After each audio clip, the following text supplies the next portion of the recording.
Welcome to రా news.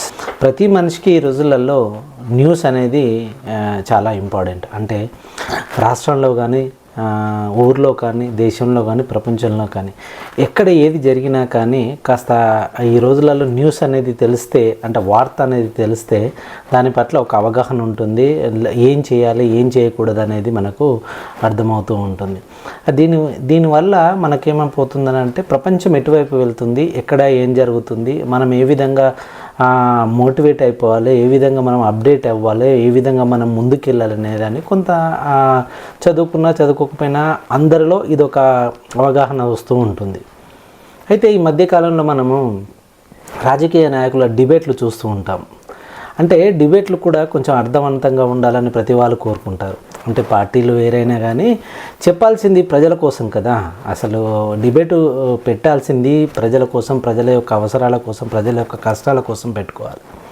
అంతేగాని ఈ మధ్యకాలంలో మనం డిబేట్లు చూస్తే ప్రతి ఒక్క రాజకీయ పార్టీ అసలు ఎలాంటి డిబేట్లు పెడుతుందని అంటే వాళ్ళు తిట్టుకోవడం కోసమే ఈ డిబేట్లు పెట్టుకుంటూ ఉంటారు.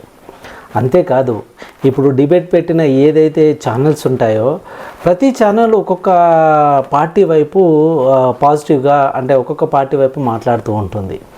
అంటే కొన్ని పార్టీలకు తీసుకుంటే కొన్ని టీవీ ఛానళ్ళు మరొక పార్టీకి వంత పాడుతూ ఉంటాయి. అంతేకాని ప్రజల యొక్క ప్రాబ్లమ్స్ ఏంటి, ప్రజలు ఆ డిబేట్ వల్ల ప్రజలకు ఒరిగేది ఏంటిది అనేది మాత్రం ఎవ్వరూ ఏ ఛానల్ కూడా ఆలోచించట్లేదు. ఈ మధ్యకాలంలో మనం చూసినట్లయితే చాలామంది కొందరు అనలిస్టులు వస్తూ ఉంటారు. అంటే అనలిస్టు వాళ్ళే ఉంటారు, ఏ టీవీ ఛానల్లో చూడు వాళ్ళే ఉంటారు. అంటే అర్థం కాని విషయం ఏంటంటే అనలిస్టులు వాళ్ళు తప్ప వేరే వాళ్ళకు విషయం పట్ల అవగాహన లేదా, లేకపోతే మాట్లాడలేరా, వాళ్ళకు తెలియదా, అసలు ఎందుకు వాళ్ళే ఉంటారు అని అంటే ఇక్కడ మనం చెప్పుకోవాల్సింది ఏంటంటే అనలిస్టులు కూడా కొన్ని పార్టీలకు అనుకూలంగా మాట్లాడతారు, కొన్ని పార్టీలకు వ్యతిరేకంగా మాట్లాడతారు. అప్పుడే డిబేట్లను చూసే వాళ్ళు ఎక్కువ ఉంటారు, టీఆర్పీ రేటింగ్ ఎక్కువ వస్తుందని ఛానల్స్ యొక్క ప్లాన్, ఛానల్స్ యొక్క ఎత్తుగడ అన్నట్టు. ప్రజలు కూడా వాటిని చూసి అరే వీడు మా వైపు మాట్లాడాడు కదా, వీడు మావాడు, లేకపోతే వాడి వైపు మాట్లాడాడు కదా పగవాడు, ఇలా బేరుజీ వేసుకుంటూ ఉంటారు అన్నట్టు. నిజానికి టీవీ ఛానళ్ళ వల్ల ప్రజలకు ఉపయోగం ఏంటి? ఒక్క టీవీ ఛానళ్ళకు, పార్టీలకు తప్ప ప్రజలకు డిబేట్ల వల్ల, టీవీ ఛానల్ యొక్క డిబేట్ల వల్ల ఎలాంటి ఉపయోగం లేదని ప్రత్యేకంగా ఈ రోజులలో మీరు ఏ న్యూస్ ఛానల్ తీసుకొని ప్రైమ్ టైం అని కొంత ఉంటుంది. అంటే 7 o'clock నుంచి మీరు 9 o'clock వరకు తీసుకున్నట్లయితే ఇది ప్రైమ్ టైం కిందికి టీవీ ఛానల్స్ వాళ్ళు ఒక కేటగిరీని ఇస్తారన్నట్టు. ఈ టైంలో చాలామంది ఇళ్లలో బయటకు నుంచి వచ్చి ఇంట్లో కూర్చొని కాస్త విశ్రాంతి తీసుకుంటూ టీవీ చూస్తూ ఈ డిబేట్లను చూస్తూ ఉంటారు. రాను ఈ డిబేట్ల వల్ల ఏమైపోతుందని అంటే ఈర్ష్యా ద్వేషాలు ఎక్కువ అయిపోతూ ఉంటాయి.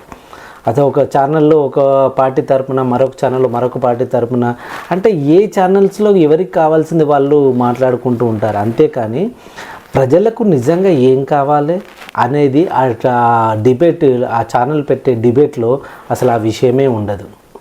అయితే ఇప్పుడు ఇక్కడ మనం టీవీ ఛానల్ యాంకర్లను కూడా చూసుకున్నట్లయితే వాళ్ళకు తోచిన ప్రశ్నని అడుగుతారు. వాళ్ళకి ఏది ఇష్టమైందో, వాళ్ళకి ఏది పాజిటివ్గా అనిపిస్తుందో, వాళ్ళకి ఎలా ఆ టీవీ ఛానల్ టీఆర్పీ రేటింగ్ పెరుగుతుంది అనుకుంటారో అవిటి క్వశ్చన్స్ని అడుగుతారు తప్ప మరి న్యూట్రల్గా ఉన్నా లేకపోతే సరైన క్వశ్చన్స్ మాత్రం ఎప్పుడూ అడగరు. మీరు కావాలంటే మీరు చాలా డిబేట్లను చూడండి, చూస్తే మీకు అర్థమైపోతుంది ప్రజలకి.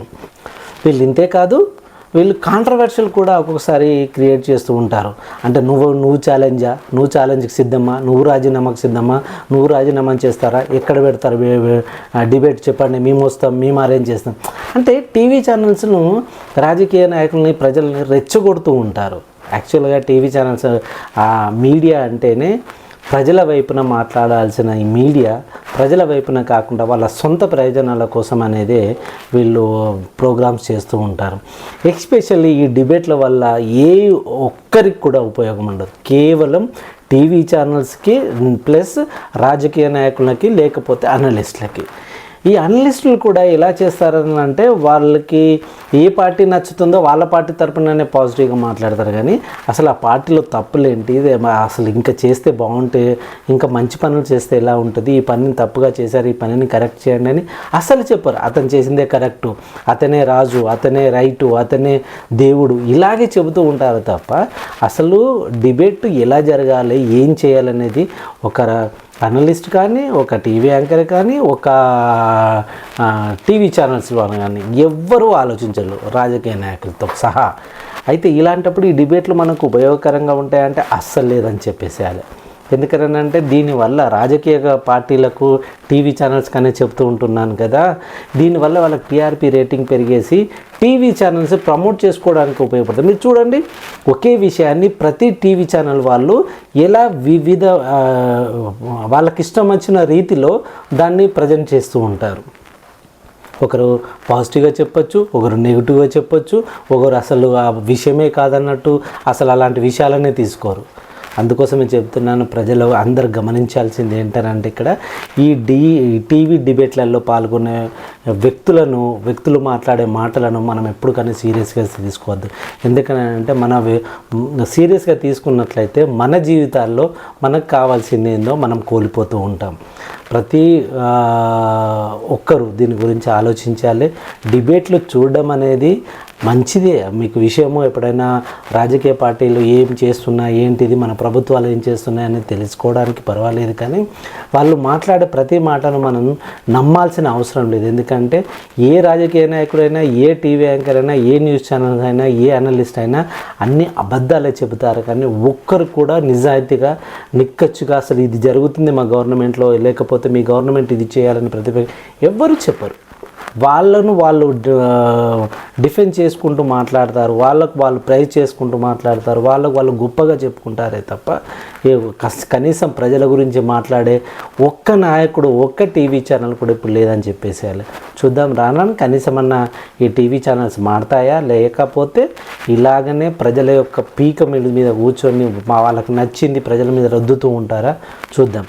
Thank you very much. మీరందరూ రా స్పోర్ట్స్ చూస్తున్నందుకు. చూడడమే కాదు, దీన్ని దయచేసి సబ్స్క్రైబ్ చేయండి, షేర్ చేయండి, లైక్ చేయండి.